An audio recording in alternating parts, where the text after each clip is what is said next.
जय श्री राम दोस्तों, हमारे YouTube चैनल में आपका हार्दिक स्वागत है। दोस्तों, आज की इस वीडियो में हम बात करेंगे महर्षि वाल्मीकि के जीवन चरित्र और उनके द्वारा रचित महाकाव्य रामायण के बारे में। दोस्तों, महर्षि वाल्मीकि भारतीय ऋषि परंपरा के वे महापुरुष हैं जिन्हें विश्व का पहला कवि होने का गौरव प्राप्त है। उनसे पहले वेदों के पवित्र रचे गए किंतु काव्य के रूप में वाल्मीकि कृत रामायण ही आदि काव्य माना गया है। उनका यह महाकाव्य परवर्ती काल में न केवल समस्त राम कथाओं का आधार बना, बल्कि इसी की प्रेरणा से जगत को आनंदित करने वाली काव्य गंगा प्रवाहित हुई। भारतीय ममंग में रामायण के बाद दूसरे प्रमुख महाकाव्य भारत के रचयिता वेदव्यास की बातें वाल्मीकि भी अपनी रामायण के दृष्टा और श्रेष्ठा ही नहीं अपितु एक महत्वपूर्ण पात्र भी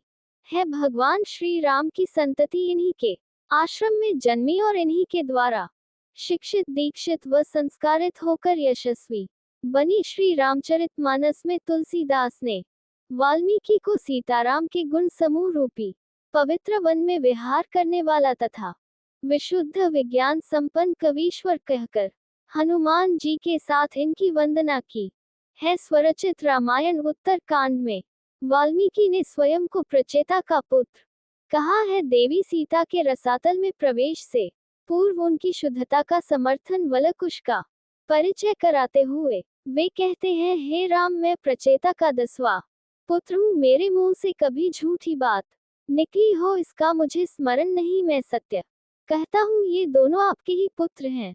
हिंदू धर्मकोश के अनुसार महर्षि कश्यप और अदिति के पुत्र वरुण से वाल्मीकि का जन्म हुआ। इनकी माता चनी और भाई भगो थे।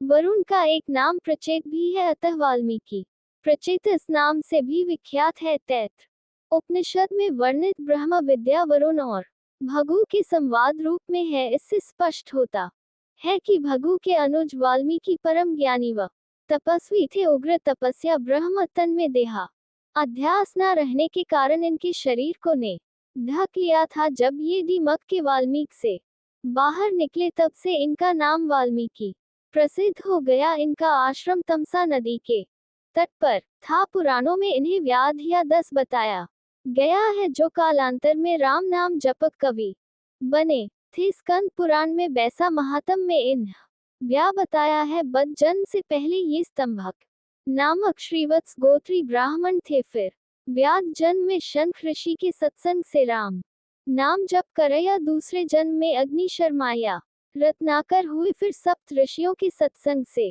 मरा जपक वो भी पढ़ने से वाल्मीकि कहलाए। लोक कथाओं के अनुसार ये रत्नाकर दस्यु थे। एक दिन मार्ग में इन्होंने देव ऋषि नारद को लूट के इरादे से पकड़ लिया, मगर नारद के सद उपदेश से ये दशकर्म से व्रत हुए और अन्य जल त्याग कर तप में इतने तन्म हो गए कि दमकों ने उनकी देह पर घर बना लिया। इसका भी बनना रहा। रामायण के बालकांड के प्रथम सर्ग में नारद व वाल्मीकि संवाद है, जिसके अनुसार एक बार वाल्मीकि ने नारद जी से पूछा कि संसार में ऐसा कौन पुरुष है जो मन पर अधिकार करने वाला, क्रोध को जीतने वाला, किसी की निंदा न करने वाला और कांतिमान है, जो प्रिय दर्शन सदाचार से युक्त व विद्वान है, तथा संग्राम में जिसके कुपित होने पर देवता भी डरते हो। इस पर नारद ने महर्षि को संक्षेप में श्री राम चरित्र सुनाया। इस संवाद के 2 घड़ी वाल्मीकि शिष्यों के साथ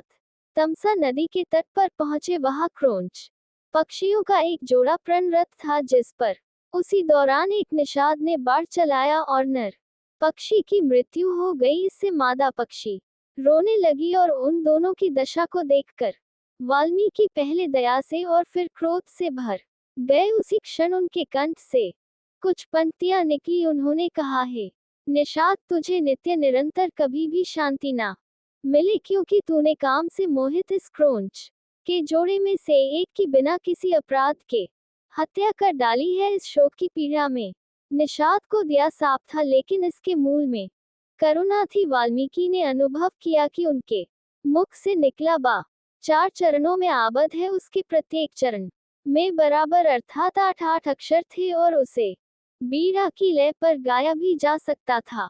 निश्चित ही वह श्लोक था। कथा के अनुसार उसी समय ब्रह्मा जी वहां प्रकट हुए और वाल्मीकि को पुष्टि की उनके मुख से निकला छंदबद्ध वाक्य श्लोक ही है। उन्होंने महर्षि को तब लोकों में राम कथा लिखने की प्रेरणा दी और इस प्रकार राम रामायण का सूत्रपात हुआ। श्राप के वे शब्द अनूप छंद में थे और इसी छंद में वाल्मीकि ने नारद जी से सुनी कथा के आधार पर संपूर्ण आदि काव्य की रचना कर डाली, जिसे सर्वप्रथम लव व कुश को पढ़ाया गया। वाल्मीकि ने इसे महाकाव्य के में 24,000 श्लोक रच और 500 सर्ग तथा 7 कांड में संकलित है। गोस्वामी तुलसीदास ने अपनी रामचरितमानस रामायण के आधार पर ही रची, किंतु उसके उत्तर कांड में सीता की त्याग की कथा नहीं है, इसलिए रामचरितमानस में वाल्मीकि की उपस्थिति संक्षिप्त है, मगर राम के वनवास काल में उनकी वाल्मीकि से भेंट का अद्वितीय चित्र तुलसी ने अयोध्या कांड में खींचा है। वाल्मीकि रामायण में राम को चित्रकूट निवास का मार्गदर्शन महर्षि भरद्वाज ने दिया है, जबकि अपनी मानस में तुलसी ने ये मार्गदर्शन वाल्मीकि से दिलवाया है। दोस्तों, इसी के साथ वीडियो समाप्त होती है। वीडियो अच्छी लगी तो लाइक करें और हमारे चैनल को सब्सक्राइब करें। जय श्री 2।